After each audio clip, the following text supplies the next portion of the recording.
Hi hello welcome to Kiran TV news. Pavan Kalyan గారు పిఠాపురం ఈ రెండు మనకి ఎప్పుడు స్పెషల్గానే కనిపిస్తాయి. అలాంటి పిఠాపురంలో పవన్ కళ్యాణ్ గారు సంక్రాంతి సంబరాలు జరుపుకోవడం కోసం పవన్ కళ్యాణ్ గారు ఈరోజు అక్కడికి వెళ్ళబోతున్నారు. అక్కడ జరిగేటువంటి విశేషాలు, ముఖ్యంగా అక్కడ ఎలా పిఠాపురంలో సంక్రాంతి సంబరాలు చేసుకుంటున్నారు అనేది కూడా తెలుసుకునే ప్రయత్నం చేద్దాం. మనతో పాటు ప్రముఖ రాజకీయ సామాజిక విశ్లేషకులు చంద్ర శ్రీనివాస్ గారు ఉన్నారు. ఆయన సార్ నమస్తే. సార్, పిఠాపురం పవన్ కళ్యాణ్ గారు సంక్రాంతి సంబరాలు మళ్ళీ అక్కడికి చేసుకోబోతున్నారు పవన్ కళ్యాణ్ గారు. ప్రత్యేకంగా అక్కడ ఈరోజు రేపు కూడా అక్కడే ఉంటారని కూడా తెలుస్తూ ఉంది. ఏంటి సార్, ఎలాంటి అంటారు స్పెషల్గా? స్వతంత్ర శక్తి, సమర్థవంతమైన పాలన, ఎదిగాడు, 2 సంవత్సరాల పోరాటంలో నిలిచాడు, అందరి మనసులు గెలిచాడు. అటువంటి వ్యక్తి తన సొంత నియోజకవర్గం గెలుపు అనేది ఎప్పుడు చూడని ఆ వ్యక్తికి గెలుపును పరిచయం చేసింది పిఠాపురమే. ప్రజలంతా హక్కును చేర్చుకున్నారు. మా ఇంట్లో ఒక బిడ్డ అనుకున్నారు, ఆయనలో తమ్ముడిని చూసుకున్నారు, అన్నని చూసుకున్నారు. అన్నీ తనకి తగ్గట్టుగా నియోజకవర్గానికి కనీసం నెలకోసారైనా వెళ్లాల్సిన అవసరం ఉన్నది. ఎన్ని పనులు చేసినా, ఎన్ని అభివృద్ధి పనులు చేసినా. ఇప్పుడు దాదాపు 1000 కోట్ల అభివృద్ధి పనులు చేస్తున్నారు. ఒకవైపు 30 బెడ్స్ది 100 బెడ్స్ది అప్గ్రేడ్ చేశారు. తర్వాత అక్కడ ఉన్న పుణ్యక్షేత్రాలు కావచ్చు, రోడ్లు కావచ్చు, రైల్వేలు కావచ్చు, ఉప్పాడ బీచ్ కావచ్చు, నెక్స్ట్ లెవెల్. దేశానికే ఆదర్శంగా పిఠాపురాన్ని తీర్చిదిద్దుతున్నాడు అన్న మాటని నిర్వర్తించాడు. ఇకపోతే తన సొంత డబ్బుల ద్వారా ప్రతి ఆడపడుచుకి చీర రెక్క పెట్టాడు.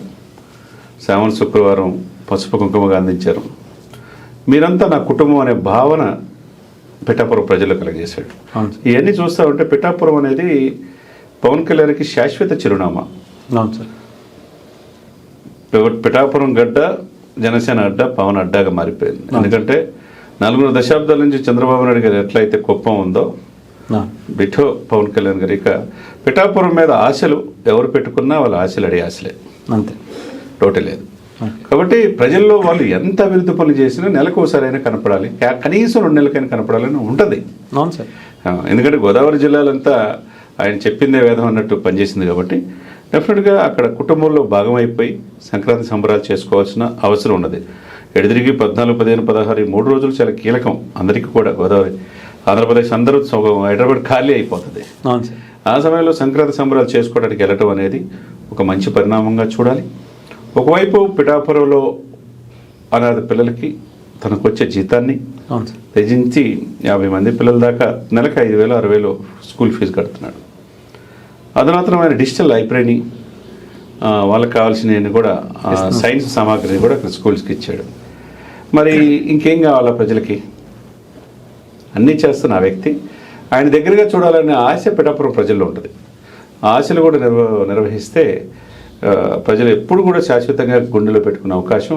అంటే కష్టాల్లోనే కాదు, పండగల్లో కూడా తోడుండాలి. మీరు అన్నట్టుగా ఒక కొడుకుగా, ఒక అన్నగా, తమ్ముడిగా వాళ్ళతో కలిసి పండగ చేయాలనేది అందరూ కోరుకుంటున్నమాట. అది వాళ్ళు కూడా ప్రజలు ఎప్పుడు వస్తారు మా నాయకుడిని ఎదురు చూస్తున్నారు. ఎందుకంటే పిఠాపురం కూడా బ్లూ ప్రింట్ సిద్ధం చేశాడు.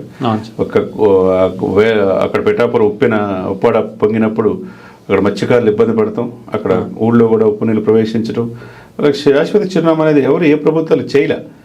నాట్ ఓన్లీ పిఠాపురమే కాకుండా మనం ఇప్పుడు చూస్తే కనుక గ్రీన్ వాల్ ప్రాజెక్ట్లో మొత్తం రాష్ట్ర వ్యాప్తంగా అది కడితే కనుక ఒక పాఠ్యాంశంలో ఒక పాఠ్యంగా పవన్ కళ్యాణ్ గారు నిలిచిపోతారనేది 100% సత్యం అనమాట. రైట్ సార్, ఏదేమైనా కానీ పిఠాపురం అందరికీ స్పెషల్గానే కనిపిస్తుంది. పవన్ కళ్యాణ్ గారు అక్కడ ఏం చేస్తున్నారు, ఏం చేయబోతున్నారు, ఎలా చేయబోతున్నారు అనేది ఆసక్తికరంగా కూడా అందరూ చూస్తూ ఉంటారు. ఇది ఒక్కటే కదా సార్ హరీష్ గారు, నేను చెప్తానంటే పిఠాపురం ఒక్కటే కాదు ఆయన తీసుకున్నది.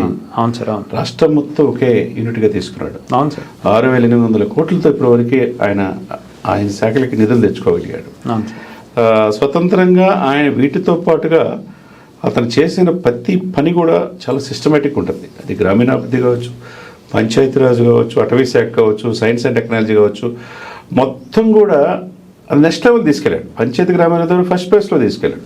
ఇవన్నీ ఎంత సాధ్యం 2 సంవత్సరాలు సాధించడం ఎవరు అసలు ఎన్ని వాళ్ళ అయితే చెప్పండి. ఇప్పుడు స్వతంత్ర గొంతుకై విశాఖ ఉక్కు కోసం పోరాడుతున్నాడు ఆయన.